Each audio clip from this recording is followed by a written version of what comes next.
जब मैं 10 साल का था मेरे फादर की अचानक मौत हो गई। फिर लॉयर ने पूछा कि मैं अपनी मदर के साथ रहना चाहता हूँ या मेरे फादर के छोड़े हुए 200 मिलियन लेना चाहता हूँ। अपनी पिछली जिंदगी में मैं रोया था, माँ से चिपक कर उसके साथ रहने की भीख मांगी थी। आखिर में उसने मेरे फादर की डेथ कॉम्पेंसेशन ले ली और तुरंत पड़ोसी वोंग से शादी कर ली। ओ नहीं, मेरा मतलब अंकल श्याओ। उनकी नजरों में मैं एक बर्डन बन गया। आखिर में कंस्ट्रक्शन साइट पर काम करते करते मेरी मौत हो गई। मैं सिर्फ 28 साल का था जब मरा। अब पीछे मुड़कर उस पैथेटिक जिंदगी को देखता हूँ तो लगता है कि शुरू से अंत तक मैं पूरी तरह बेवकूफ था। और अब फेट का वही क्रॉस रोड्स फिर मेरे सामने खड़ा था। मेरे सामने खड़ी औरत बारिश में भीगे पेयर ब्लॉसम की तरह रो रही थी। डैड, तुम हमें छोड़कर कैसे जा सकते हो? हम एक विडो और ऑर्फन अब कैसे झेंगे? वह दिल तोड़ देने वाली आवाज में चिल्ला रही थी। उसका शरीर मिट्टी की तरह ढीला पड़ चुका था। अगर कोई उसे पकड़ कर न रखे तो वह कभी भी जमीन पर गिर सकती थी। पिछली जिंदगी में मैं उसके इस एक्ट से धोखा खा गया था। मुझे लगा था कि वह सच में दुख से टूट चुकी है। मुझे लगा था कि वह मेरे बिना जी नहीं सकती। इसलिए मैं दौड़कर उसके पैरों से लिपट गया था और रोते हुए कहा था कि मुझे उसके साथ रहना है। और उसके बाद क्या हुआ? उसने मेरे फादर की जान की कीमत पर मिली कॉम्पेंसेशन ले ली। सिर्फ 3 मंथ्स के अंदर उसने खुशी खुशी दूसरी शादी कर ली, उसी आदमी से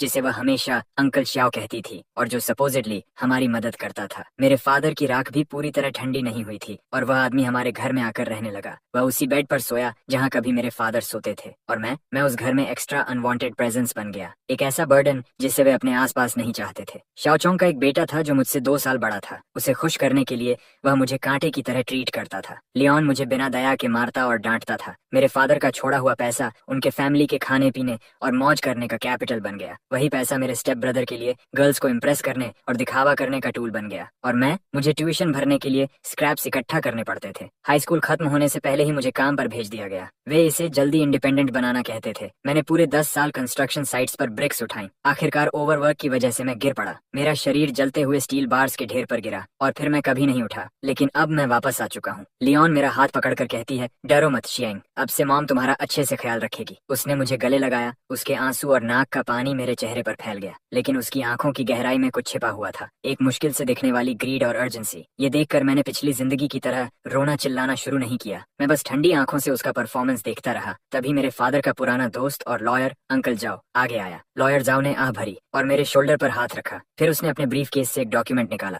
उसने भारी आवाज में कहा, लीलन शाओनिंग, यह निंगू की विल है जो उसने मरने से पहले बनाई थी। निंगू ने हर पॉसिबिलिटी के बारे में सोचा था। उसके पास टोटल 200 मिलियन की एसेट्स हैं, सब नोटराइज्ड हैं। अब दो चॉइसेस हैं। पहली, अगर शियानिंग तुम्हारे साथ रहता है तो यह पैसा कॉम्पेंसेशन और चाइल्ड सपोर्ट के रूप में तुम्हारे कंट्रोल में रहेगा जब तक शाओनिंग एडल्ट नहीं हो जाता। यह सुनते ही लीलन की ब्रीथिंग तेज हो गई। उसकी आंखों में डरावनी चमक आ गई। वह विल को घूरने लगी। दूसरी, अगर शियानिंग तुम्हारे साथ नहीं रहना चाहता तो यह पैसा एक ट्रस्ट फंड में ट्रांसफर होगा जिसे मैं मैनेज करूंगा। शियानिंग को उस पर पूरा कंट्रोल मिलेगा और तुम्हें एक भी पैसा नहीं मिलेगा। पूरा माहौल अचानक जम गया। सबकी नजरें मुझ पर टिक गईं, एक 10 साल के बच्चे पर। लीलन का शरीर स्टिफ हो गया। वह डिसबिलीफ में लॉयर जाओ को देखने लगी, जैसे कह रही हो, तुम ऐसा ऑप्शन कैसे दे सकते हो? फिर उसने तुरंत हार्ट ब्रोकन एक्सप्रेशन बनाया और मुझे कसकर गले लगा लिया। लॉयर, आप ऐसी बात कैसे कर सकते हैं? मैं अपने बेटे को कैसे छोड़ सकती हूँ? शानिंग ही मेरी पूरी जिंदगी है। वह जोर जोर से रोई, लेकिन उसी समय उसने मेरी आर्म जोर से पिंच की। मेरे कान के पास झुककर उसने जहरीली आवाज में फुसफुसाया, निंग,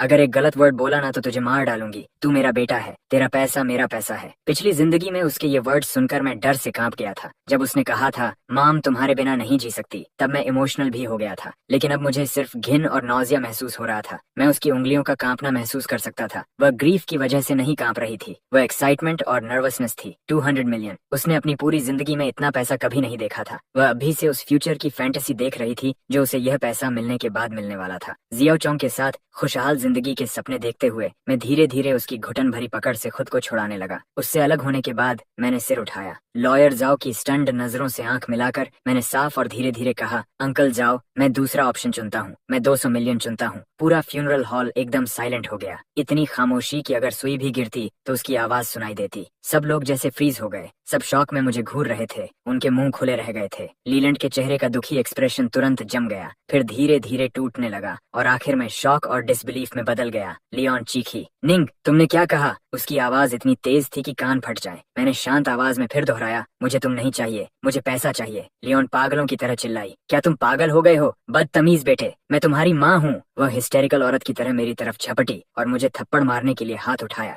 लेकिन किसी ने उसकी रिस्ट पकड़ ली। उसे रोकने वाला लॉयर जाओ था। उसका चेहरा आयरन ग्रे हो चुका था। उसने सख्त आवाज में कहा, लेलन शांत हो जाओ, ये ब्रदर निंग की मेमोरियल के सामने है और ये शिया का अपना चॉइस है। लियोन चीखी, इतना छोटा बच्चा क्या समझता है, जरूर तुमने इसे बहकाया है। लॉयर जाओ ने डिस्गस्ट के साथ उसका हाथ झटक दिया और कहा, मैं फिर कह रहा हूँ, ये ब्रदर निंग की विल है, इसका लीगल इफेक्ट है। अब जब सियाई ने अपना फैसला कर लिया है, मैं तुरंत प्रोसीजर शुरू करूंगा। आज से तुम उसकी लीगल गार्डियन नहीं रही। लेलोन पूरी तरह स्टन्ड रह गई। उसने मुझे देखा, उसकी आंखों में हेट्रेड और अनविलिंगनेस भरी हुई थी, जैसे मैं उसका दुश्मन हूँ। शायद वह समझ नहीं पा रही थी कि उसका हमेशा डरपोक और ओबीडियंट बेटा अचानक इतना कोल्ड और स्ट्रेंज कैसे हो गया, लेकिन अब मुझे उसकी परवाह नहीं थी। मैं लॉयर के पास गया, उसकी क्लोथ्स का किनारा पकड़ा और पूछा, अंकल जाओ, क्या डैड पहले से सब जानते थे? लॉयर जाओ का शरीर हल्का सा कांपा। वह नीचे झुका और लंबे समय तक मेरी आंखों में देखता रहा। काफी देर बाद उसने दर्द भरी आवाज में सिर हिलाया और कहा, तुम्हारे फादर बहुत स्मार्ट आदमी थे, वह तुमसे बहुत प्यार करते थे। ये सुनते ही मेरी आंखें लाल हो गईं। हाँ, मेरे डैड बहुत स्मार्ट थे। वह लीलन की फिकलनेस कैसे नहीं समझते, लेकिन उन्होंने सब साइलेंटली सहा ताकि मुझे एक कंप्लीट फैमिली मिल सके। जब उन्हें टर्मिनल इलनेस का पता चला और समय कम बचा, तभी उन्होंने मेरे लिए ये एस्केप रूट तैयार किया। पिछली जिंदगी में मैं कितना बेवकूफ था। मैंने खुद अपने फादर के आखिरी प्यार को बर्बाद कर दिया था, लेकिन इस जिंदगी में मैं वही गलती दोबारा नहीं करूंगा। मैंने 200 मिलियन चुना। आखिर में रिलेटिव्स लियोन को वहां से घसीट कर ले गए। जाते समय उसकी आंखों में जो पॉइजनस हेट्रेड थी, मैंने उसे अपने दिल में हमेशा के लिए याद कर लिया। लेकिन मुझे फर्क नहीं पड़ा। जिस पल मैंने अपना फैसला लिया, उसी पल हमारे बीच का मदर सन बॉन्ड खत्म हो गया। अब सिर्फ हेट्रेड बची थी। लॉयर जाओ मेरा गार्डियन बन गया। वह एक ऑनेस्ट और रिलायबल इंसान था। डैड के फ्यूनरल के बाद वह मुझे अपने घर ले गया। उसने मुझे एक लंबी इन्वेस्टमेंट लिस्ट दिखाई। उसने कहा, ये सब प्रोजेक्ट्स हैं जिन्हें तुम्हारे डैड और मैंने उनकी मौत से पहले रिसर्च किया था। लेकिन मैंने सीधे आखिरी पेज खोला। अंकल जाओ, पहले वाले सारे सेल कर दीजिए। वह चौंक गया। मेरी उंगली लिस्ट पर कुछ छोटे और अननोटिस्ड नेम्स पर जाकर रुकी। सारा पैसा इन कंपनीज में डाल दीजिए। लॉयर जाओ कंफ्यूज्ड होकर बोला, बाकी का क्या? ये कैसी कंपनीज हैं? मैंने इनके बारे में कभी नहीं सुना। शिया, इन्वेस्टिंग कोई मजाक नहीं है। मैंने उसकी आंखों में देखकर पूछा, अंकल जाओ, क्या आप मेरे डैड पर ट्रस्ट करते हैं? वह एक पल के लिए चुप रह गया, फिर तुरंत बोला, ऑफ कोर्स करता हूँ। मैंने धीरे से कहा, तो इस बार मुझ पर भी भरोसा कीजिए। डैड ने मुझे यह सब ड्रीम में बताया था। मेरे पास यही वीक एक्सक्यूज था। लेकिन लॉयर जाओ मेरी आंखों में देखता रहा। वे आंखें किसी 10 साल के बच्चे जैसी नहीं थीं। वे बहुत काम थीं। पता नहीं क्यों, लेकिन उसने बिना ज्यादा सोचे सिर हिला दिया। उसे नहीं पता था कि जिन कुछ नेम्स पर मैंने उंगली रखी थी, वे इसी साल पूरी दुनिया को हिला देंगे। वे दुनिया की सबसे बड़ी बिजनेस जायंट्स बनने वाली थीं और मैं उनके पीछे छिपा सबसे मिस्टीरियस शेयर होल्डर बनने वाला था। सारी तैयारियां करने के बाद मैं पूरी तरह रिलैक्स हो गया। मैंने अपनी जिंदगी के लिए एक बिल्कुल नया गोल तय किया, लाइफ फ्लैट। हाँ, बस पड़े रहो। पिछली जिंदगी में मैंने खुद को काम करते करते मार डाला था। इस जिंदगी में मैं अंकल और आंटी की तरह जीना चाहता था। मैंने लॉयर जो से कहा कि मेरे लिए सबसे अच्छा प्राइवेट स्कूल ढूंढे, पढ़ाई में मेहनत करने के लिए नहीं, बस अच्छे एनवायरनमेंट के लिए। और वहाँ की कैफेटेरिया का खाना बहुत स्वादिष्ट था। मैंने वर्कआउट करना शुरू किया, किसी और वजह से नहीं, बस ताकि बाद में मेरे 8 पैक एब्स और एक वी लाइन हो। मुझ पर कपड़े अच्छे लगे। मैंने चाइना की 8 मेजर क्विजीन्स पढ़ना शुरू किया। मैंने खुद अपनी अल्कोहल बनाना सीखा। बाद में मैंने यह काम लॉयर जो को सौंप दिया। उसने मेरे लिए एक प्रोफेशनल टीम तैयार की। उसका लीडर ओल्ड वू नाम का आदमी था, एक वॉल स्ट्रीट एलीट। मैंने उसे उसकी सैलरी से 3 गुना ज्यादा देकर अपने पास बुलाया। मेरे पास उसके लिए सिर्फ एक रिक्वायरमेंट थी, मुझे परेशान मत करो, अपने काम खुद संभालो। अगर संभाल नहीं सकते तो कंपनी को बैंकरप्ट होने दो। उस समय ओल्ड वू ने मुझे जिस नजर से देखा था, जैसे किसी अमीर परिवार के बिगड़े बेटे या किसी बेवकूफ लैंडलॉर्ड को देख रहा हो, लेकिन फिर भी उसने ईमानदारी से मेरे ऑर्डर्स पूरे किए और इस तरह मेरी जिंदगी बॉस जैसी बन गई। बॉस, चीयर कंपनी का स्टॉक प्राइस फिर से 3 गुना हो गया। हमने 5 बिलियन कमा लिए। समझ गया। जब मैं बुधा जंप्स ओवर द वॉल पर रिसर्च कर रहा हूँ, तब मुझे डिस्टर्ब मत करो। बॉस, एली कंपनी जल्द ही पब्लिक होने वाली है। हमारे ओरिजिनल शेयर्स की वैल्यू 100 बिलियन से ज्यादा होने की उम्मीद है। समझ गया। मैंने जो नई राइस वाइन बनाई है उसका टेस्ट करके बताऊं। बॉस, पिछली बार आपने जो जमीन कैजुअली खरीदी थी, सरकार उसे नए डिस्ट्रिक्ट का सेंट्रल बिजनेस डिस्ट्रिक्ट बनाने वाली है। उसकी कीमत 100 गुना बढ़ चुकी है। ओल्ड वू धीरे धीरे मेरी लेड बैक हालत का आदी हो गया। उसने तो प्रोएक्टिवली उन अनइम्पोर्टेंट बिजनेस डील्स को भी फिल्टर करना शुरू कर दिया जिनकी वैल्यू कुछ बिलियन थी, और मैं कोस्टिंग की राह पर और भी आगे बढ़ता गया। मेरे नाम के नीचे की वेल्थ स्नोबॉल की तरह तेजी से बढ़ती गई, लेकिन नंबर्स मेरे लिए सुन्न हो चुके थे। मुझे सिर्फ इस बात की परवाह थी कि खुद को और ज्यादा कंफर्टेबल कैसे बनाऊं।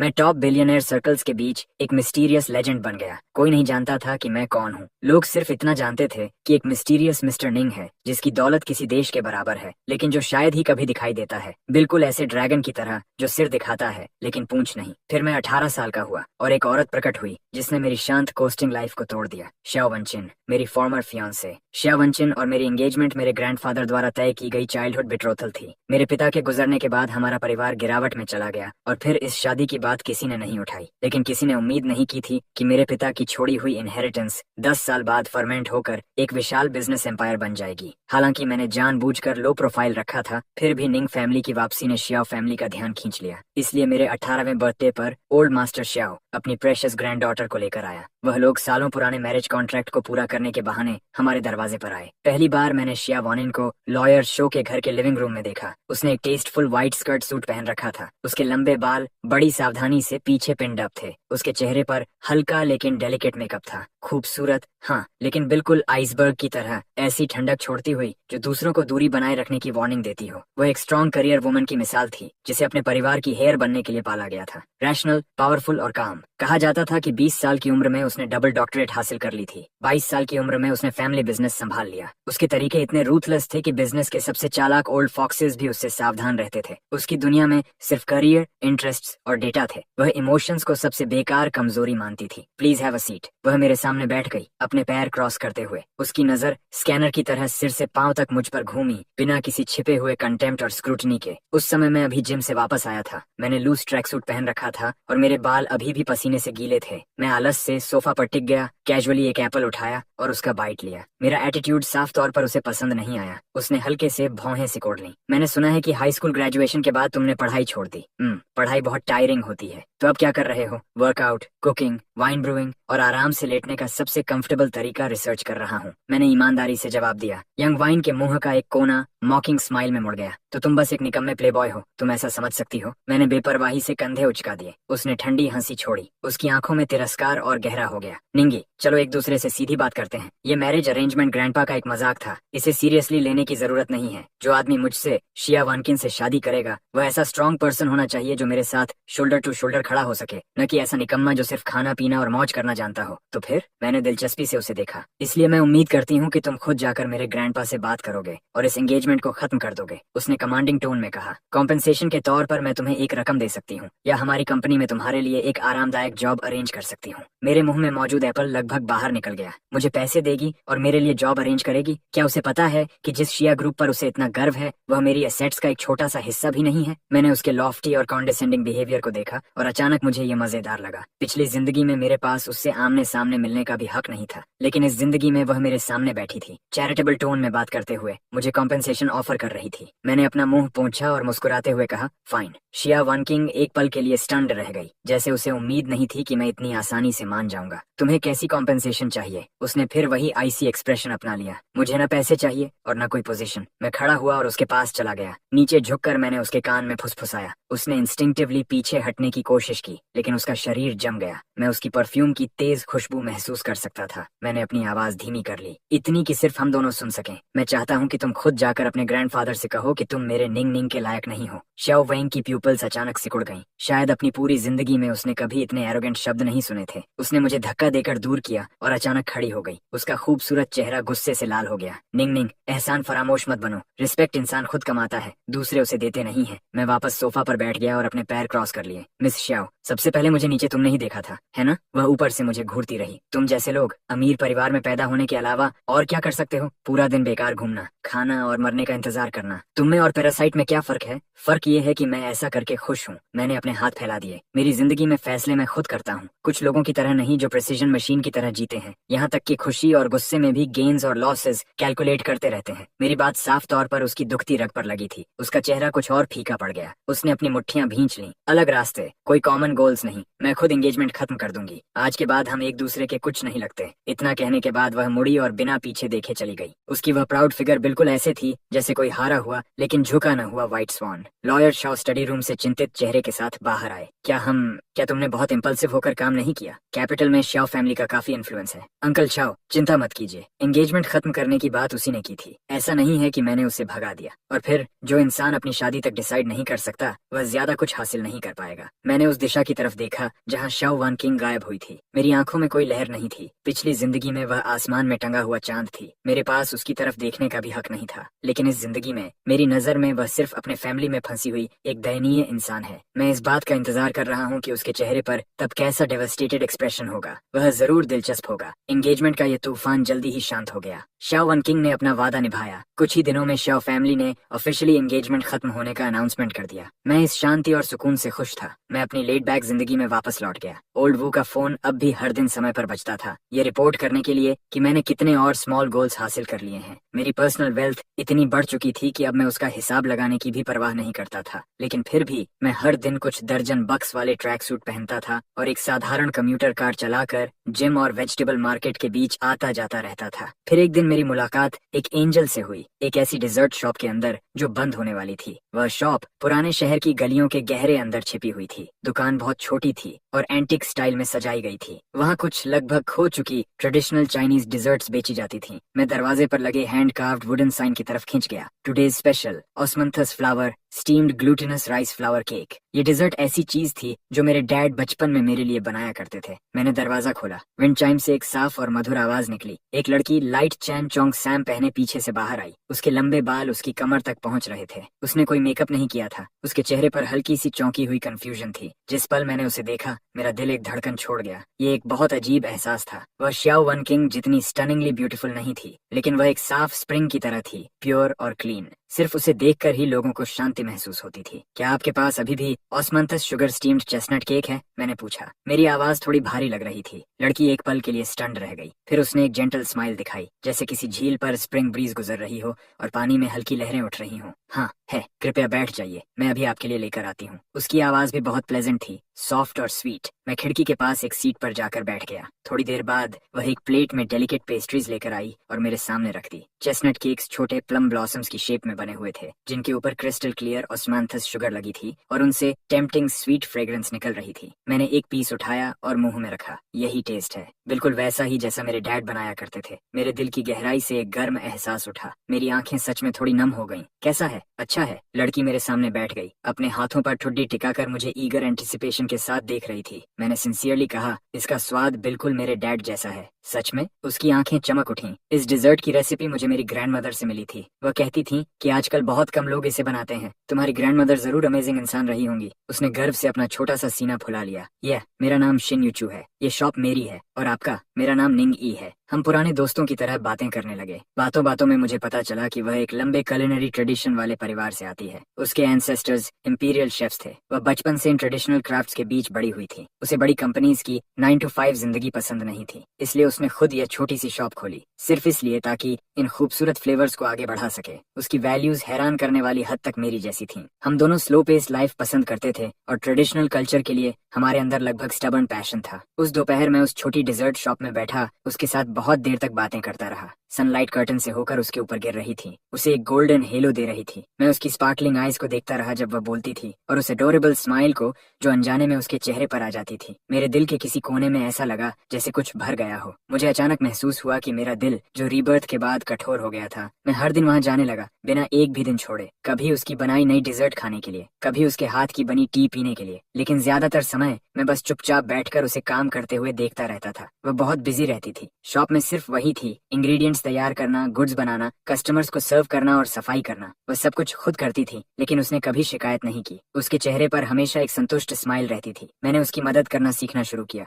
शुरुआत में मैं डिशेस धोने में मदद करता था, फिर वेजिटेबल्स चुनने में। बाद में उसने मुझे अपनी बैक किचन में आने की भी अनुमति दे दी, ताकि मैं उसे डिजर्ट्स बनाते हुए देख सकूं। उसकी किचन बड़ी नहीं थी, लेकिन बहुत साफ और व्यवस्थित थी। सारे यूटेंसिल्स बहुत नीटली अरेंज थे। जब वह काम करती थी तो बहुत फोकस्ड रहती थी, बिल्कुल किसी डिवाउट आर्टिस्ट की तरह। उसकी पतली उंगलियों को साधारण इंग्रेडिएंट्स को एक्सक्विजिट आर्ट पीसेस में बदलते देखना अपने आप में एक प्लेजर था। एक बार मैं उसकी मदद कर रहा था एक भारी फ्लावर बैग उठाने में, क्योंकि मैं अभी वर्कआउट खत्म करके आया था। मैंने सिर्फ एक टाइट वर्कआउट टैंक टॉप पहन रखा था। शिन्यू मेरे पीछे खड़ी होकर मेरे मसल्स को एफर्ट से टेंस होते हुए देख रही थी। उसके गाल हल्के लाल हो गए। निंगी, तुम्हारी बॉडी बहुत अच्छी है। मैंने बैग नीचे रखा, मुड़ा और जानबूझकर अपना चेस्ट फुला लिया। टच करना चाहोगी? मुझे लगा वह शर्मा कर भाग जाएगी, लेकिन उसने सच में अपना हाथ बढ़ा दिया। उसकी फिंगर टिप्स थोड़ी ठंडी थीं और उनमें ग्लूटिनस राइस की हल्की मीठी खुशबू थी। उसने धीरे से मेरे एब्स की ग्रूव्स को छुआ, फर्म। वह ऐसे दिख रही थी जैसे उसने कोई नई दुनिया खोज ली हो। उसकी आंखें बड़ी और गोल हो गईं। मेरा शरीर तुरंत टेंस हो गया। गर्मी की एक लहर मेरे एब्डोमेन से सीधे सिर तक पहुंच गई। मैंने 2 जिंदगियां जी थीं और यह पहली बार था जब किसी लड़की ने मुझे इस तरह टीज किया था। उसका इनोसेंट और क्यूरियस एक्सप्रेशन देखकर मुझे समझ नहीं आया कि हंसूं या रोऊं। मैंने उसका बेचैन छोटा हाथ पकड़ लिया। उसका हाथ बहुत सॉफ्ट था, जैसे उसमें हड्डियां ही ना हो। मैंने अपनी आवाज धीमी की और उसके कान के पास झुक गया। उसका चेहरा तुरंत लाल हो गया, बिल्कुल पके हुए एप्पल की तरह। उसने जल्दी से अपना हाथ पीछे खींच लिया, मुड़ी और बैक किचन से भाग गई। उसकी भागती हुई फिगर को देखकर मैं खुद को हंसने से रोक नहीं पाया। ये लड़की सच में बहुत अडोरेबल थी। हमारी रोज की बातचीत के दौरान हमारा रिश्ता धीरे धीरे और गर्म होने लगा। हमारे पास एंडलेस कॉमन टॉपिक्स थे, फूड से लेकर वाइन मेकिंग तक, कुंगू ओपेरा से लेकर गुचिन तक। मुझे लगा वह किसी ट्रेजर की तरह है जो हमेशा मुझे नए सरप्राइजेस देती रहती है। वह गोइंग बजा सकती थी, इंक वॉश पेंटिंग्स बना सकती थी और यहाँ तक कि अपना खुद का रूज भी बना सकती थी। वह बिल्कुल किसी एंशिएंट टाइम्स से समय पार करके आई मेड सर्वेंट जैसी लगती थी, जिसके पूरे शरीर से क्लासिकल चार्म निकलती हो। मैं हर दिन उससे मिलने का इंतजार करने लगा, उसकी स्माइल देखने का, उसे बैंटर करने का, उसके उन छोटे अनकॉन्शियस मूवमेंट्स को देखने का। मैंने तो यह सोचना भी शुरू कर दिया था कि अगर आने वाले दिनों में वह हर दिन मेरे साथ रहे तो शायद वह इतना बुरा नहीं होगा। मैंने उसकी डिजर्ट शॉप को एक स्पेशल नेम दिया, माई जेड किचन, और उसने मुझे एक निकनेम दिया, द लाइंग डाउन लैंडलॉर्ड। वह कहती थी कि मैं पूरा दिन कुछ नहीं करता, बस यहाँ रेंट कलेक्ट करने आता हूँ और उसके बनाए सबसे अच्छे डिजर्ट्स खा जाता हूँ। मुझे पता था कि हमारे बीच बस एक पतली पेपर लेयर बाकी है और उस लेयर को तोड़ने वाली चीज एक एक्सीडेंट थी। उस दिन एक रिच सेकंड जनरेशन लड़का स्पोर्ट्स कार में शॉप पर आया और पहली नजर में ही शिन्यूचू पर फिदा हो गया। वह स्लिक और ऑयली था, उसकी बातें बहुत फ्लिपेंट थीं। आते ही उसने पूरी शॉप खरीदने की कोशिश की और शिन्यूचू को अपने साथ चलने के लिए कहा। शिन्यूचू ने नेचुरली मना कर दिया। अपमानित होकर वह रिच गाय गुस्से में आ गया और शॉप में हंगामा करने लगा, काफी चीजें तोड़ दी। उस समय मैं बैक किचन में था, एक नई रेसिपी पर काम कर रहा था। बाहर का शोर सुनते ही मैं तुरंत बाहर भागा। मैंने शॉप को बर्बाद हालत में देखा और शिन्यू के छोटे चेहरे को डर से सफेद पड़ा हुआ। मेरे अंदर अचानक एक अनएक्सप्लेन्ड गुस्सा उमड़ पड़ा। दोनों जिंदगियों में मैं कभी इतना फ्यूरियस नहीं हुआ था। मैं शाइनी यूचू के सामने खड़ा हो गया और उस रिच गाय को ठंडी नजरों से घूरा। निकल जाओ, तू आखिर है कौन? मेरी बिजनेस में दखल देने की हिम्मत कैसे हुई? उस रिच गाय ने घमंड से मेरी नाक की तरफ उंगली उठाई। मैंने कुछ नहीं कहा, बस अपना फोन निकाला और ओल्ड वू को कॉल किया। ओल्ड वू, मेरे लिए एक लाइसेंस प्लेट चेक करो। 5 मिनट के अंदर इसे और इसकी फैमिली कंपनी को कैपिटल से गायब कर दो। रिच गाय एक पल के लिए फ्रीज हो गया, फिर जोर से हंस पड़ा। तूने तो मुझे डरा ही दिया। क्या तू खुद को मूवी में समझता है? 5 मिनट में मेरी फैमिली गायब कर देगा? तुझे पता भी है मेरा डैड कौन है? मैंने उसे शांत नजरों से देखा, जैसे किसी डेड मैन को देख रहा हूँ। 3 मिनट भी नहीं बीते थे कि उस रिच सेकंड जनरेशन का फोन बज उठा। उसने कॉल उठाई। उसके चेहरे की स्माइल तुरंत जम गई। क्या क्या कहा आपने? कंपनी के अकाउंट्स फ्रीज हो गए, सारे कोलैबोरेशंस कैंसिल हो गए? ये कैसे पॉसिबल है? हमने किसे ऑफेंड कर दिया? उसकी आवाज डर से कांप रही थी। आखिर में वह धड़ाम से घुटनों पर गिर पड़ा। फोन उसके हाथ से छूट गया। उसने सिर उठाकर मुझे ऐसे देखा जैसे मैं कोई मॉन्स्टर हूँ। उसके होंठ कांप रहे थे। वह एक शब्द भी नहीं बोल पाया। अब निकल सकते हो, मैंने शांत आवाज में कहा। वह घबरा कर बाहर भाग गया। उसने अपनी फ्लैशी स्पोर्ट्स कार तक की परवाह नहीं की। शॉप फिर से शांत हो गई। शिन्यूचू मुझे देख रही थी। उसकी खूबसूरत आंखों में शौक और एडमिरेशन की हल्की चमक थी। तुम मैं मुड़ा और उसे टेंडरनेस से देखा। मैंने उसके चेहरे पर बचे आंसुओं के निशान पोंछ दिए। डरने की जरूरत नहीं है, मैं यहाँ हूँ। इतना कहने के बाद मैंने उसके रिएक्शन का इंतजार नहीं किया। मैंने सिर झुकाया और उसके हल्के ठंडे होंठों को चूम लिया। शिन्यू के होंठ उतने ही सॉफ्ट थे जितना मैंने सोचा था। उनमें ऑस्मंथस कैंडी जैसी मिठास थी। वह पहले डरे हुए फॉन की तरह स्टिफ हो गया, फिर धीरे धीरे रिलैक्स हुआ और क्लमजिली जवाब देने लगा। किस बहुत हल्की और शैलो थी, फिर भी उसने मेरे दिल को इलेक्ट्रिक करंट की तरह झकझोर दिया। काफी देर बाद मैंने अनिच्छा से उसे छोड़ा। उसने सिर नीचे कर लिया। उसका चेहरा इतना लाल था जैसे उससे खून टपक पड़ेगा और वह मेरी तरफ देखने की हिम्मत नहीं कर पा रहा था। शिन्यू,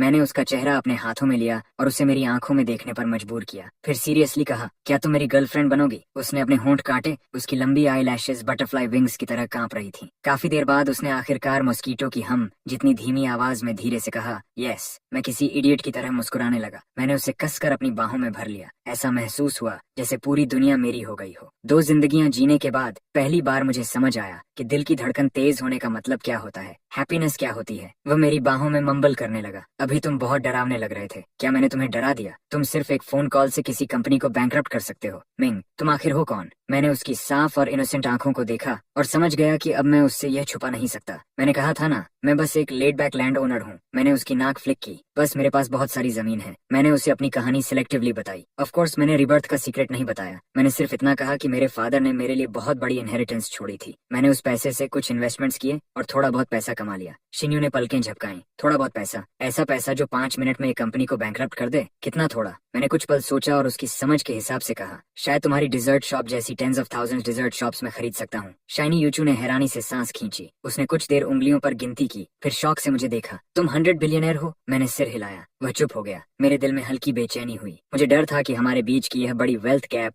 उसे पीछे हटने पर मजबूर कर देगी, लेकिन मुझे उम्मीद नहीं थी कि वह इतनी देर तक चुप रहेगा। अचानक उसने सिर उठाया और बहुत सीरियस एक्सप्रेशन के साथ मुझे देखा। निंगी, ध्यान से सुनो, आज से तुम्हारा पैसा मेरा पैसा है और मेरा पैसा अभी भी मेरा पैसा रहेगा। मैं एक पल के लिए स्टंट रह गया, फिर जोर से हंस पड़ा। मैंने उसे उठाकर कई बार घुमा दिया। ठीक है, जैसा तुम कहो। My Yashin Fang ancestral hall. वह घूमने से चकरा गया था, बस मेरी गर्दन पकड़कर सिल्वर बेल जैसी हंसी छोड़ रहा था। मुझे पता था कि मैंने गलत इंसान नहीं चुना। मैं शिन यूचू से प्यार करता हूँ, उसके ऊपर लगे फू फैमिली के हेलो से नहीं। शिन यूचू के साथ रहने के बाद मेरी लेड बैक लाइफ रंगीन और जीवंत हो गई। हम साथ में नए डिजर्ट्स रिसर्च करते, साथ में नई वाइन्स बनाते। वह मुझे सुबह के मार्केट में घसीट ले जाता, सिर्फ 1 सेंट के लिए बार्गेन करने, और वेंडर से बहस करते करते उसका चेहरा लाल हो जाता। मैं उसे मिशलिन 3 स्टार रेस्टोरेंट्स में खाना खिलाने ले जाता, दुनिया भर की क्विजीन्स टेस्ट करवाता। उसे मेरे एब्स छूना पसंद था। वह कहती थी कि वे वॉशबोर्ड जैसे फील होते हैं। मुझे उसका एडम्स एप्पल किस करना पसंद था और उसके चीक्स को शिवर से लाल होते देखना अच्छा लगता था। हम बिल्कुल हर प्यार में पड़े कपल की तरह थे। Sweet nights. Lao Wu complain करता था कि वह हर दिन डॉग फूड खाकर मरने वाला है। बॉस, ये हंगयू ग्रुप का एक्विजिशन केस है, आपके सिग्नेचर चाहिए, वहाँ रख दो। पहले मैं तुम्हारे लिए रॉक शुगर पेयर बनाता हूँ। बॉस, ये यूरोपियन रॉयल बैंक्वेट का इनविटेशन है। जब लाओ वू ने प्रेसिडेंट श्याओ का नाम लिया तो उसने सावधानी से मेरी तरफ देखा। मेरा हाथ एक पल के लिए रुक गया। श्याओ वन किंग। मैंने यह नाम बहुत लंबे समय से नहीं सुना था। मैंने इंडिफरेंट टोन में पूछा, उसे मुझसे क्या चाहिए? ओल्ड वू ने समझाया, हाल ही में श्याओ ग्रुप को कैश फ्लो प्रॉब्लम्स का सामना करना पड़ रहा है। उन्हें तुरंत एक बड़े इन्वेस्टमेंट की जरूरत थी। उन्हें पता चला कि येन शनफोंग बहुत अच्छा कर रहा है और वे कोऑपरेशन मांगना चाहते हैं। एफन शनफोंग वही इन्वेस्टमेंट कंपनी है जिसे मैंने ओल्ड वू से बनवाया था, और यह मेरे विशाल बिजनेस एम्पायर का सिर्फ एक छोटा सा कोना है। लेकिन यही छोटा सा कोना भी श्याओ ग्रुप के लिए ऐसा बेहिम्मत है जिसकी तरफ उन्हें ऊपर देखकर बात करनी पड़ती है। वक्त कैसे पलट गया। तब वह अलूफ आइसबर्ग सीईओ जिसने कहा था कि मैं उसके लायक नहीं हूँ, अब खुद मेरे पास इन्वेस्टमेंट मांगने आने वाली है। मेरे होंठों के कोने पर प्लेफुल स्माइल आ गई। मैंने कहा, अगर बात करनी है तो खुद मेरे इंपीरियल किचन में आकर करे। इंपीरियल किचन यानी यूचू की डिजर्ट शॉप। ओल्ड वू कंफ्यूज दिखा। उससे कहो प्रपोजल साथ लेकर आए ताकि मैं उसकी सिंसेरिटी देख सकूं। मैं सच में इंतजार कर रहा हूँ उस पल का जब शाओ वान किंग मुझे और शाइनी यूचू को साथ देखेगी और समझेगी कि जिस ट्रैश को उसने सबसे ज्यादा नीचे समझा था वही अब ऐसा इंसान बन चुका है जिसकी तरफ उसे ऊपर देखकर बात करनी पड़ेगी। उसके चेहरे का एक्सप्रेशन कितना शानदार होगा। मैं सच में उसका इंतजार कर रहा हूँ। जब लिटिल विंग आया, मैं बैक किचन में शाइनी यूचू के फेवरेट क्रैब रो सूप डम्पलिंग्स बना रहा था। मैंने व्हाइट शेफ कोट पहन रखा था, ऊपर एप्रन बंधा था और मेरे हाथों पर अब भी फ्लावर लगा हुआ था। शिन्यूचू छोटी बिल्ली की तरह पीछे से मुझे पकड़कर मेरी वेस्ट से लिपटी हुई थी। उसकी चिन मेरे शोल्डर पर टिकी थी। वह चुपके से अभी अभी स्टीम हुए क्रैब रो के बाइट्स खा रही थी और साथ ही मुझे इंस्ट्रक्शंस भी दे रही थी। यहाँ की प्लीट्स सुंदर नहीं है। ओ डियर, ये तो सिर्फ तुम्हें दिख रहा है इडियट। ये वाला मुश्किल से पास होता है। मैं तुम्हारा मास्टर इसे अप्रूव करती हूँ। मैं उसे मनमानी करने दे रहा था। बीच बीच में मैं सिर घुमाकर उसके चीक पर किस कर देता। किचन में खाने की खुशबू और हमारे बीच की स्वीट एटमॉस्फेयर भरी हुई थी। और तभी शियाओ वन किंग ने दरवाजा खोला और अंदर आई। आज उसने ब्लैक प्रोफेशनल सूट पहन रखा था। उसके बाल हमेशा की तरह परफेक्टली कोम्ड थे। उसके चेहरे पर एग्जॉस्टन और एंजाइटी थी, लेकिन फिर भी वह अपनी आईसी सीईओ फसाड बनाए रखने की पूरी कोशिश कर रही थी। लेकिन जैसे ही उसने सामने का सीन देखा, वह शॉक में पूरी तरह फ्रीज हो गई। शायद उसने सपने में भी नहीं सोचा होगा कि स्मूथ सेलिंग के पीछे का लेजेंडरी, मिस्टीरियस और ऑल पावरफुल बॉस असल में वही इंसान निकलेगा जिसे उसने कभी सबसे ज्यादा नीचे समझा था। वह यूजलेस वेस्ट। और उससे भी ज्यादा शॉकिंग बात यह थी कि वही वेस्ट अब एक छोटी डिजर्ट शॉप की बैक किचन में एप्रन पहनकर अपने हाथों से सूप बना रहा था, और एक लड़की उसे पीछे से ऐसे हक किए हुए थी जैसे वह उस पर अपना क्लेम जता रही हो। शाओ वेंग का चेहरा पल भर में सफेद पड़ गया। उसकी आमतौर पर काम और रैशनल रहने वाली आंखों में शॉक, कंफ्यूजन और एक हल्की डिस्कम्पोजर भर गई, जिसे शायद उसने खुद भी नोटिस नहीं किया। प्रेसिडेंट शाओ, आप आ गई। मैंने ऐसे रिएक्ट किया जैसे अब जाकर मैंने उसे नोटिस किया हो। मैंने हाथ पोंछे, एप्रन उतारा और हल्के टोन में ग्रीटिंग दी। शिन्यू भी मेरे पीछे से अपना छोटा सा सिर बाहर निकालकर क्यूरियोसिटी से शवन किंग को देखने लगी। फिर धीरे से मुझसे फुसफुसाई, निंगी, ये कौन है? बहुत फियर्स लग रही है, किसी बेगर जैसी। मैं मुस्कुराया और उसकी नाक पिंच कर दी। शाइनी चू खुद को हंसने से रोक नहीं पाई। श्यावा का चेहरा तुरंत सफेद से हरा और फिर हरे से लाल हो गया। एक शानदार दृश्य। उसने अपनी फिस्ट्स कस ली। उसके नेल्स उसकी हथेली में गहराई तक धंस गए। उसने दांत भींचते हुए कुछ शब्द निकाले। निंगी, ज्यादा मत बढ़ो, ज्यादा? मैंने आईब्राव उठाई। प्रेसिडेंट शाओ, अगर मुझे सही याद है तो वही आप थीं जिन्होंने कहा था कि हमारा एक दूसरे से कोई लेना देना नहीं है। अब आप खुद मेरे दरवाजे पर आई हैं। अगर भीख मांगने नहीं आई तो फिर किस लिए आई हैं? मैं शिन्यूचू को लेकर बाहर एक टेबल पर बैठ गया। मैंने उसके सामने स्टीमिंग सूप डम्पलिंग्स की बास्केट रख दी। ट्राई करो, अभी अभी स्टीमर से निकले हैं। तभी मैंने धीरे से अपनी नजर श्याओ वनकिंग की तरफ घुमाई। मैंने हाथ से उसे बैठने का जेस्चर दिया। प्रेसिडेंट श्याओ, बैठिए, जो कहना है कहिए। मेरा एटीट्यूड कैजुअल और डिसमिसिव था, जैसे मैं किसी इनसिग्निफिकेंट इंसान को टाल रहा हूँ। ये बिल्कुल वैसी बिजनेस नेगोशिएशन नहीं थी जैसी उसने इमेजिन की थी। यहाँ कोई टेंशन नहीं थी, कोई वर्बल स्पारिंग नहीं, सिर्फ डोमिनेशन, पूरी तरह नेकेड डोमिनेशन। शाओ वनकिंग ने गहरी सांस ली और खुद को काम करने की कोशिश की। उसने अपनी बैग से एक थिक फोल्डर निकाला और मेरे सामने सरका दिया। मिस्टर निंग, ये शियो कॉर्पोरेशन का अगले 5 इयर्स का डेवलपमेंट प्लान है, साथ ही हमारा करंट फाइनेंसिंग प्रपोजल भी। I hope. स्टॉप, मैंने हाथ उठाकर उसे बीच में ही रोक दिया। प्रेसिडेंट श्याओ, मुझे लगता है आपने एक बात गलत समझ ली है। क्या इस समय आप मुझसे भीख मांग रही हैं? उल्टा नहीं। मैं अपनी चेयर पर पीछे टिक गया और धीरे धीरे जानबूझकर कहा, मुझे आपके प्लान में कोई इंटरेस्ट नहीं है। मैं सिर्फ आपसे एक सवाल पूछना चाहता हूँ। मैंने अपने पास बैठी शिन्यूचू की तरफ इशारा किया, फिर अपनी तरफ। क्या आपको लगता है कि वह और मैं एक अच्छे मैच हैं? शाओ वेंग्स का शरीर अचानक स्टिफ हो गया। वह मुझे घूरती रही, फिर मेरे बगल में बैठी शिन्यूचू की तरफ देखने लगी, जो ब्लिसफुल एक्सप्रेशन के साथ छोटे छोटे बाइट्स लेकर सूप डम्पलिंग्स खा रही थी। उसके होंठ हल्के हिले, लेकिन एक शब्द भी बाहर नहीं निकला। ओ मैच, यह सवाल किसी तेज चाकू की तरह था, जो बेरहमी से उसके प्राउड हार्ट में घुस गया। उसके सामने बैठा आदमी हैंडसम था, वेल्थी था, उसके पास इमेंस पावर और इन्फ्लुएंस था। फिर भी वह एक साधारण लड़की के लिए अपने हाथों से खाना और सूप बना रहा था। उसकी आंखों में जो एडोरेशन थी, वह ऐसी टेंडरनेस थी जो उसने पहले कभी नहीं देखी थी। और वह लड़की साधारण कपड़ों में होने के बावजूद प्योर स्माइल और क्लियर आईज के साथ ऐसी हैप्पीनेस बिखेर रही थी जो लव्ड होने से पैदा होती है। वे दोनों साथ बैठे थे जैसे किसी पीसफुल लाइफ की सीरीन पिक्चर हो, और वह खुद एक्सपेंसिव सूट पहनकर थिक प्रपोजल पकड़े यहाँ किसी क्लाउन की तरह बैठी थी, इस आदमी की पिटी का एक टुकड़ा मांगती हुई। कभी वह मेरे सामने खड़ी होकर कॉन्डेसेंडिंग टोन में कहती थी कि मैं उसकी दुनिया से बाहर निकल जाऊं, और अब हालात पलट चुके थे। ओवरवेलमिंग आयरनी और रिग्रेट किसी टाइडल वेव की तरह उसे निगल गए। उसका प्राइड, उसकी रैशनैलिटी इस पल टुकड़ों में टूट चुकी थी। उसने मुश्किल से बोलने की कोशिश की। उसकी आवाज अब उसकी अपनी जैसी नहीं लग रही थी। तुम दोनों एक अच्छे मैच हो, ऐसा है? शाओविंग्स के चेहरे से आखिरी रंग भी गायब हो गया। उसे पता था कि मैं उसे ह्यूमिलिएट कर रहा हूँ, उन्हीं शब्दों को उसी पर वापस इस्तेमाल करके जो उसने कभी मुझसे कहे थे। मिंगी, मैं मानती हूँ कि उस समय मैं अंधी थी। उसने आंखें बंद कर लीं, जैसे सारी ताकत जुटा रही हो। मैं तुमसे माफी मांगती हूँ, लेकिन बिजनेस बिजनेस है और पर्सनल पर्सनल। सू ग्रुप के साथ ये कोऑपरेशन सच में बहुत इंपॉर्टेंट है। मैं तुमसे विनती करती हूँ, मुझसे भीख मांग रही हो? मैंने उसे बीच में रोका। प्रेसिडेंट श्याओ, किस कैपेसिटी में मुझसे भीख मांग रही हो? मेरी एक्स फियंसे के रूप में या एक डिफीटेड ओपोनेंट की तरह? शिन्यूचू ये सब सुनकर पूरी तरह कंफ्यूज थी, लेकिन उसने समझदारी से बीच में कुछ नहीं कहा, बस चुपचाप मेरे बोल में एक छोटा स्टीम्ड बन डाल दिया। फिर अपनी क्लियर आईज से साइलेंटली मेरा सपोर्ट करती रही। यही छोटा सा जेस्चर शियो विंग्स की सारी डिफेंसेस तोड़ गया। उसने हमारे बीच उस वर्डलेस अंडरस्टैंडिंग को देखा, वह इंटीमेसी जो हमारे खून में बस चुकी थी, ऐसी चीज जिसे वह कभी हासिल नहीं कर सकती थी। वह हमेशा सोचती थी कि वह करियर के पिनेकल और सुप्रीम पावर का पीछा कर रही है, लेकिन आज पहली बार उसे एहसास हुआ कि जब वह मैसेज से बहुत ऊपर खड़ी थी, तब उसका दिल कितना एम्प्टी और कोल्ड था। उसने पूरी दुनिया जीत ली थी, लेकिन उस एक इंसान को खो दिया था, निंगी। उसने फिर कहा। उसकी आवाज अब आंसुओं से भर चुकी थी। इसे मेरी विनती समझ लो। ओके। वह रो पड़ी। हमेशा अलूफ और आइस जैसी कोल्ड रहने वाली शाओ वनकिंग सच में रो रही थी। आंसू उसके डेलिकेट चीक से बहते हुए उसके प्राउड प्रपोजल पर गिर रहे थे, जिस पर पानी के धब्बे फैलते जा रहे थे। मैं उसे चुपचाप देखता रहा। मेरे दिल में प्लेजर का एक कतरा भी नहीं था, सिर्फ इंडिफरेंस। पिछली जिंदगी में शायद मैं उसके आंसुओं से पिघल जाता, शायद सॉफ्ट हो जाता, लेकिन अब नहीं। मैंने वह प्रपोजल उठाया बिना देखे ही और सीधे बगल के ट्रैश कैन में फेंक दिया। प्रेसिडेंट श्याओ, मैं खड़ा हुआ और ऊपर से उसे देखते हुए कहा,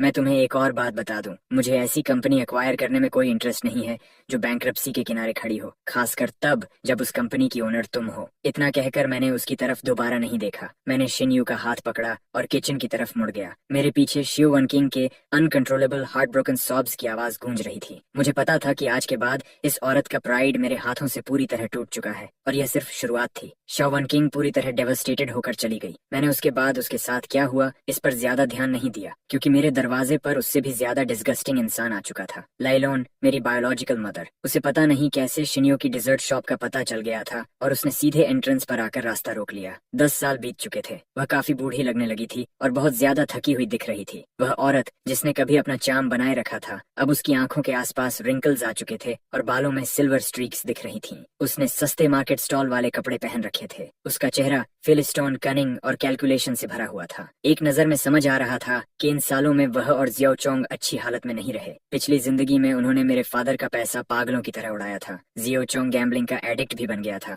जल्द ही उन्होंने सब कुछ बर्बाद कर दिया। इस जिंदगी में बिना मेरे फादर के पैसे के शायद उनकी हालत और भी खराब थी। जैसे ही उसने मुझे देखा वह सीधे मेरी तरफ झपट्टी। वही उसका हमेशा वाला रोना धोना शुरू हो गया। जो कहना है कहो, मैंने ठंडी आवाज में कहा। नहीं तो बस रोती रहो। ठीक है, तुम अपनी मदर से ऐसे बात कैसे कर सकते हो? मॉम जानती है कि तुम अब भी उससे नाराज हो, लेकिन उस समय मॉम की भी मजबूरियां थीं। तुम्हारे अंकल शाओ और मैंने इन सालों में बहुत कुछ सहा है। उसे बिजनेस में स्कैम कर दिया गया और वह भारी कर्ज में डूब गया। अब तो हमारे पास खाने के लिए भी पैसे नहीं है। शाल्वी, अब तुम सफल हो चुके हो। तुम अपनी मदर को ऐसे इग्नोर नहीं कर सकते। उसने आंसू पोंछे और विक्टिम बनने का नाटक शुरू कर दिया। वह घुटनों पर बैठने ही वाली थी। मैंने भौहें सिकोड़ ली। शिन्यू शॉप से बाहर आई। ये देखकर वह थोड़ी कंफ्यूज्ड हो गई। निंगी, ये कौन है? एक इरेलेवेंट इंसान। मैंने शिनयूचू को अपने पीछे कर लिया। मैं नहीं चाहता था कि वह इस गंदे सीन से प्रभावित हो। लेइलन चीखी और शिनयूचू की तरफ उंगली उठाई। मैं इरेलेवेंट कैसे हूँ? मैं उसकी मदर हूँ, उसकी असली मदर। और तुम कौन हो? एक विक्सन जो मेरे बेटे को बहकाने की कोशिश कर रही है। हमारे फैमिली के पैसे के पीछे हो ना? शिन्यू का चेहरा सफेद पड़ गया। मेरा एक्सप्रेशन पूरी तरह डार्क हो गया। मैंने धीरे धीरे हर शब्द अलग बोलते हुए कहा। मेरी आवाज बर्फ जैसी ठंडी थी। मैं आखिरी बार कह रहा हूँ, निकल जाओ। मैं नहीं जाऊंगी। निंगी, आज तुम्हें मुझे पैसे देने ही होंगे। 1 मिलियन नहीं, 10 मिलियन, वरना मैं यहीं बैठी रहूंगी और कभी नहीं जाऊंगी। और मैं तुम पर अपनी मदर को अबैंडन करने का केस भी करूंगी। लियोन ने टेंट्रम करना शुरू कर दिया। उसे लगा मैं अब भी वही पुशओवर हूँ जिसे वह मैनिपुलेट कर सकती है। उसे लगा कि मुझे अपनी रेप्यूटेशन की परवाह होगी, लोग क्या सोचते हैं इसकी चिंता होगी। वह गलत थी। मैंने उसके अगली चेहरे को देखा और अचानक मुस्कुरा दिया। फाइन, तुम मुझ पर केस करना चाहती हो, मैं तुम्हें वह मौका दूंगा।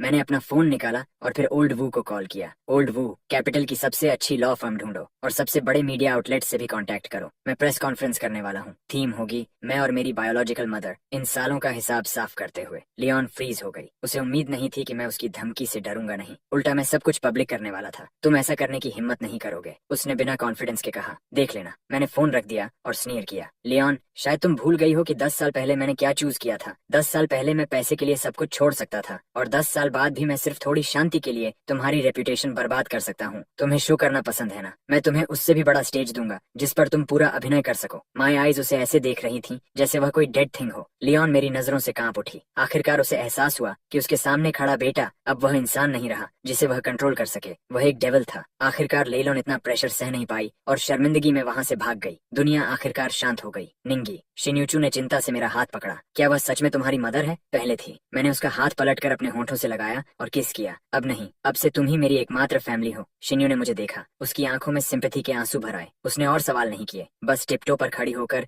मुझे गर्मजोशी से हग कर लिया। डरना मत, अब से मैं तुम्हारे साथ हूँ। मैंने उसे पकड़े रखा और महसूस किया कि मेरी पिछली जिंदगी से बचा हुआ डार्कनेस धीरे धीरे उसकी सनशाइन से मिट रहा है। हाँ, अब भी वह मेरे पास है, यही काफी है, मैंने सोचा। मुझे लगा था कि लाइलॉन को डराने के बाद वह यहीं रुक जाएगी, लेकिन मैंने उसकी शेमलेसनेस को अंडर एस्टिमेट कर दिया। कुछ दिनों बाद इंटरनेट अचानक मेरे बारे में डर्ट से भर गया। मिस्टीरियस बिलियनर निंगी की सच्चाई सामने आई। मॉडर्न डे चेंज शिमी। उसने एक वेल्थी वुमन से शादी करने से मना कर दिया और अपनी डेस्टिट्यूट मदर को छोड़ दिया। टुडेज सीक्रेट, एक 100 बिलियनर की रैग्स टू रिचेस स्टोरी असल में अपनी ही मदर को निचोड़कर बनाई गई। बायोलॉजिकल मदर की टीयरफुल एक्यूजेशन। मेरा बेटा एक विक्सन के बहकावे में आ गया। एक के बाद एक टीयर जर्किंग एसेज मुझे एक अनग्रेटफुल मनी ग्रबिंग इनग्रेट की तरह पेश कर रहे थे जो ब्यूटी के जादू में अंधा हो चुका था, जबकि लीलन को एक लॉन्ग सफरिंग पुअर मदर की तरह दिखाया गया जिसे उसके बेटे ने छोड़ दिया। और शिन्यूचू नेचुरली वह विक्सन बन गई जिसने हमारे मदर सन बॉन्ड को तोड़ दिया। कुछ कैंडिड फोटोज भी थीं जिनमें मैं और शिन्यूचू सड़क किनारे डाइनर में खाना खा रहे थे। पब्लिक ओपिनियन पूरी तरह एक्सप्लोड हो गया। अनगिनत नेटाइजन्स जिन्हें सच नहीं पता था उन फैब्रिकेटेड स्टोरीज से भड़क गए और मेरे खिलाफ पागलों जैसी ऑनलाइन अटैक शुरू कर दी। पहली बार मेरा नाम इस तरह ट्रेंडिंग टॉपिक्स में पहुंचा। कुछ लोग तो हद से भी आगे चले गए। उन्होंने शिन्यूचू की डिजर्ट शॉप डॉक्स कर दी, दुकान पर पेंट फेंका और दरवाजे पर ट्रैश डाल दिया। निंगी, मैं कोई सेडक्ट्रेस नहीं हूँ। मुझे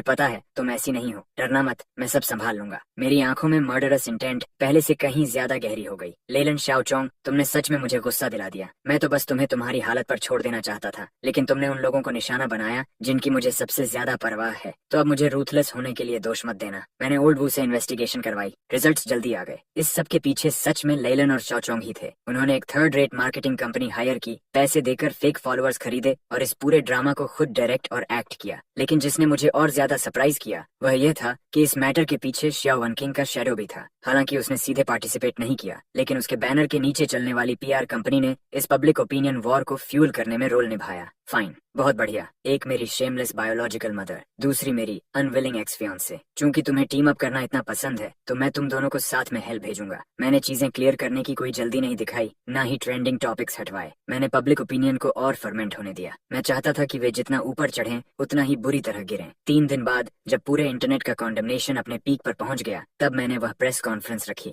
ये सब मैंने लाइलॉन के लिए तैयार किया था। वेन्यू कैपिटल के टॉप 7 स्टार होटल का सबसे बड़ा बैंक्वेट हॉल था। मैंने पूरे देश के 100 से ज्यादा मेन स्ट्रीम मीडिया आउटलेट्स को इनवाइट किया। स्केल अनप्रेसिडेंटेड था। लाइलॉन को भी वहां बुलाया गया। शायद उसे लगा कि मैं फाइनली झुक जाऊंगा और उसे पैसे देकर मामला सेटल कर दूंगा। उसके चेहरे पर स्मग स्माइल थी। चौवानिंग भी वहां आई। वह एक इनकॉन्स्पिक्यूअस कॉर्नर में बैठी थी, ये देखने के लिए कि मैं सिचुएशन को कैसे हैंडल करूंगा। मैंने परफेक्टली फिटेड हैंडमेड सूट पहन रखा था। शिनयो का हाथ पकड़े मैं स्टेज पर चढ़ा। शाइनी यूचू थोड़ी नर्वस थी, उसकी पाम्स पसीने से भीगी हुई थी। मैंने उसे रीअश्योरिंग स्माइल दी। फ्लैश बल्ब्स पागलों की तरह चमकने लगे। मैंने अपना थ्रोट क्लियर किया और सामने मौजूद काउंटलेस माइक्रोफोन्स और कैमरास की तरफ देखते हुए अपनी पहली लाइन बोली, हेलो एवरीवन, मैं निंगी हूँ। आज मैंने आप सबको यहाँ एक कहानी सुनाने के लिए बुलाया है, चॉइसेस की कहानी। मैंने 10 साल की उम्र से शुरू हुई पूरी घटना एग्जैक्टली वैसे ही सुनाई जैसे वह हुई थी। मेरे फादर्स विल से लेकर लीलैंड की थ्रेट्स तक और आखिर में मेरे डिसीजन तक। मैं बहुत कामली बोल रहा था, बिना किसी इमोशन के, जैसे किसी और की कहानी सुना रहा हूँ। लेकिन पूरा वेन्यू डेड साइलेंस में डूब गया। सभी जर्नलिस्ट्स शॉक में थे। शायद उन्होंने कभी इमेजिन नहीं किया था कि ट्रूथ ऐसा होगा। एक शॉकिंग ट्विस्ट। लीलैंड का चेहरा पल भर में सफेद पड़ गया। वह स्टेज पर चढ़कर बहस करने की कोशिश करने लगी, लेकिन मेरे अरेंज्ड बॉडीगार्ड्स ने उसे मजबूती से रोक लिया। ऑफ कोर्स सिर्फ वर्ड्स प्रूफ नहीं होते। मैंने फिंगर स्नैप की। मेरे पीछे का जायंट स्क्रीन जल उठा और एक रिकॉर्डिंग चलने लगी। वह 10 साल पहले फ्यूनरल के समय की रिकॉर्डिंग थी। लीन की वह थ्रेट जो उसने मेरे कान में फुसफुसाई थी, अगर तुमने एक भी गलत बात कही तो मैं तुम्हें मार डालूंगी। तुम मेरे बेटे हो, तुम्हारा पैसा मेरा पैसा है। वॉइस क्रिस्टल क्लियर थी। लॉयर जो ने उसे उस रिकॉर्डिंग डिवाइस से रिट्रीव किया था जो वह उस समय साथ लेकर चलता था। मेरे फादर लाइफ में बहुत सस्पिशियस थे और लॉयर ने उसे जस्ट इन केस संभाल कर रखा था। पूरी कॉन्वर्सेशन उस समय रिकॉर्ड हो गई थी। किसी ने नहीं सोचा था कि वह आज काम आएगी। जैसे ही रिकॉर्डिंग चली, पूरा वेन्यू शॉक से फट पड़ा। रिपोर्टर्स के कैमरा फ्लैशेस सब लाइलॉन की तरफ घूम गए, जिसका चेहरा अब राख जैसा सफेद था। लाइलॉन हिस्टेरिकली चीखने लगी, ये फेक है, इसे डॉक्टर किया गया है। मैं स्मर्क किया। फेक? तो फिर इसका क्या? क्या ये भी फेक है? बिग स्क्रीन बदल गया। एक वीडियो चलने लगा। ये मेरे फादर की डेथ के 1 महीने बाद का था। लाइलान और शाओचोंग एक अपस्केल रेस्टोरेंट में ग्लासेस उठाकर सेलिब्रेशन कर रहे थे। लॉन लॉन, मैंने कहा था ना, वह बच्चा इडियट है। वह डेफिनेटली तुम्हें चुनेगा। वह मेरा बेटा है, मैं उसे अंदर तक जानती हूँ। जैसे ही हमें वह 200 मिलियन मिल जाएगा, हम पूरी दुनिया घूमेंगे, हमारे खूबसूरत फ्यूचर के नाम। चीयर्स। वीडियो में दोनों बेहद खुश दिख रहे थे। उनकी स्माइल्स आंखें चुभने जितनी चमकदार थीं। ये वीडियो ओल्ड वू ने कुछ स्पेशल मेथड्स इस्तेमाल करके रेस्टोरेंट की सिक्योरिटी फुटेज से रिकवर किया था। एविडेंस आयरन क्लैड था। लियोन अब और डिनाई नहीं कर सकी। वह जमीन पर ऐसे गिर गई जैसे मिट्टी का ढेर हो। अभी खत्म नहीं हुआ, मैंने ठंडी आवाज में कहा। बिग स्क्रीन पर और एविडेंस आने लगे। शाओचोंग के गैम्बलिंग आईओयूज, मेरे फादर की बिलोंगिंग्स बेचने के रिकॉर्ड्स और यहाँ तक कि नेबर्स की टेस्टिमोनीज भी, जिसमें बताया गया था कि बचपन में उन्होंने मेरे साथ कैसा अब्यूज किया। एक एक चीज सामने आती गई और ट्रूथ हॉरिफाइंग होता गया। वह सो कॉल्ड लविंग मदर, वह so called hidden difficulties, undeniable facts के सामने सिर्फ एक विशाल जोक बनकर रह गए। पूरा प्रेस कॉन्फ्रेंस लेलन और जियाओचोंग की पब्लिक एग्जीक्यूशन बन गया, खुलेआम, शुरू से आखिर तक। और मैं बस एक काल्म ऑब्जर्वर की तरह खड़ा था। आखिर में बिग स्क्रीन एक डॉक्यूमेंट पर फ्रीज हो गया। मदर सन टाइज सीवर करने का स्टेटमेंट। मैंने माइक्रोफोन उठाया। मैं हियर बाय फॉर्मली अनाउंस करता हूँ। मेरी आवाज पूरे वेन्यू में गूंज उठी। आज के बाद मैं मिस लियोन से हर रिश्ता तोड़ता हूँ। अब से बीमारी और सेहत में, शादी और मौत में हमारा कोई संबंध नहीं होगा। फर्दरमोर, मैं थोड़ा रुका। मेरी नजर कॉर्नर में बैठी शियाओ वन किंग की तरफ गई। उन सभी इंडिविजुअल्स और एंटिटीज के खिलाफ जिन्होंने मैलिशियसली मुझे और मेरी फियांसे मिस शिन्यूचू को स्लैंडर किया। मेरी लीगल टीम पूरी लीगल लायबिलिटी परस्यू करेगी, including the PR firm under the Xiao group. Xiao wings का शरीर झटके से कांप उठा। उसने सिर उठाकर मेरी आईसी गेज से नजर मिलाई। उसके चेहरे से सारा रंग गायब हो गया। उसे पता था कि मैं उसके खिलाफ वॉर डिक्लेयर कर चुका हूँ और उसे यह भी पता था कि वह पूरी तरह हार चुकी है। उसी रात प्रेस कॉन्फ्रेंस हर मीडिया आउटलेट की टॉप हेडलाइन बन गया। पब्लिक ओपिनियन इंस्टेंटली रिवर्स हो गया। ट्रेंडिंग टॉपिक्स हॉट सर्च पर छा गए। लीलोन और शाओचोंग सड़क के रैट्स बन चुके थे। हर कोई उन्हें पीटना चाहता था। उन्हें सिर्फ मॉरल कॉन्डेमनेशन ही नहीं बल्कि लीगल पनिशमेंट का भी सामना करना पड़ा। Fraud, child abuse, evidence forgery, इतने क्राइम्स कि वे जिंदगी भर प्रिजन में सड़ सकते थे। शिया ग्रुप भी इस मामले में फंस गया। उसके स्टॉक्स एक ही रात में 30% गिर गए। बैंक्रप्सी के एज पर खड़ी शियाओ वन कीन पागलों की तरह हर जगह मदद मांग रही थी, लेकिन हर तरफ वॉल्स से टकरा रही थी। इस समय कोई भी मुझे ऑफेंड करने की हिम्मत नहीं कर रहा था। आखिरकार उसने अबैंडनमेंट और आइसोलेशन का स्वाद चख लिया। कुछ दिनों बाद एक अनएक्सपेक्टेड पर्सन का कॉल आया। वह श्याओ वनकिंग थी। उसकी आवाज अब कोल्ड नहीं थी बल्कि एग्जॉस्शन और होर्सनेस से भरी हुई थी। निंगी, मैंने तुम्हें गलत समझा था। यही उसकी पहली बात थी। मैंने तुम्हें इसलिए कॉल नहीं किया कि तुम मुझे छोड़ दो। मैं बस तुमसे एक सवाल पूछना चाहती हूँ। पूछो। अगर मैंने उस समय एंगेजमेंट कैंसिल नहीं की होती तो क्या तुम करते? नहीं। मैंने बिना हेजिटेशन के उसे इंटरप्ट किया। श्याओ वनकिंग, तुम कभी मेरी दुनिया में आई ही नहीं और कभी आ भी नहीं सकती थी, क्योंकि तुमने मुझे कभी समझा ही नहीं। तुमने सिर्फ वही देखा जो तुम देखना चाहती थी। तुमने सिर्फ उसी इंसान को पसंद किया जिसे तुमने इमेजिन किया था। और शुरू से आखिर तक मैं सिर्फ एक ऑर्डिनरी आदमी बनना चाहता था जो उस इंसान के लिए खाना बनाए जिससे वह प्यार करता है। दूसरी तरफ लंबी साइलेंस छा गई। आखिर में बस एक हल्की सी आवाज आई, जैसे कोई दिल टूट रहा हो। I understand. उसने फोन काट दिया। मुझे पता था कि यह औरत अब अपनी पूरी जिंदगी में मुझे दोबारा डिस्टर्ब नहीं करेगी। शायद वह अपना बिजनेस एम्पायर फिर से खड़ा कर ले अपने तरीके से, लेकिन उसकी दुनिया में हमेशा एक मिसिंग पीस रहेगा। वह पजल पीस जिसका नाम हैप्पीनेस है, और मैं अपनी हैप्पीनेस पहले ही पा चुका था। मैंने फोन बंद किया और किचन में चला गया। शाइनी चू व विनी द पू एप्रन बांध रही थी जो मैंने उसे खरीदा था। वह हमिंग कर रही थी, क्लमजीली डम्पलिंग्स रैप करना सीख रही थी। उसके चेहरे पर फ्लावर लगा हुआ था। जैसे ही उसने मुझे अंदर आते देखा, उसने मुझे बड़ी स्माइल दी। शेफ, आकर अपने head of the imperial kitchen की मदद करो। आज मैं 3 फ्रेश फिलिंग डम्पलिंग्स खाना चाहती हूँ। विंडो से सनलाइट अंदर आ रही थी। वह उसके लवली फेस पर पड़ रही थी, वार्म और ब्यूटीफुल। मैं उसके पास गया, पीछे से उसे हग किया और उसके नोज पर लगे फ्लावर पर किस किया। As you wish my queen. Wealth बस फ्लीटिंग क्लाउड्स है। ये सारी चीजें इस पल में पूरी तरह अनइम्पोर्टेंट हो चुकी थीं। मैं सिर्फ अपने सामने खड़ी इस लड़की को पकड़ कर रखना चाहता था। पूरी जिंदगी उसके लिए खाना बनाना चाहता था। पूरी जिंदगी उसकी स्माइल देखना चाहता था। इस जिंदगी में रीबॉर्न होकर मैंने 200 मिलियन इस्तेमाल करके अपने पास्ट से सारे टाइज तोड़ दिए, लेकिन मैंने कभी नहीं सोचा था कि आखिर में मुझे पूरी दुनिया वापस मिल जाएगी। एक ऐसी दुनिया जिसमें वह थी।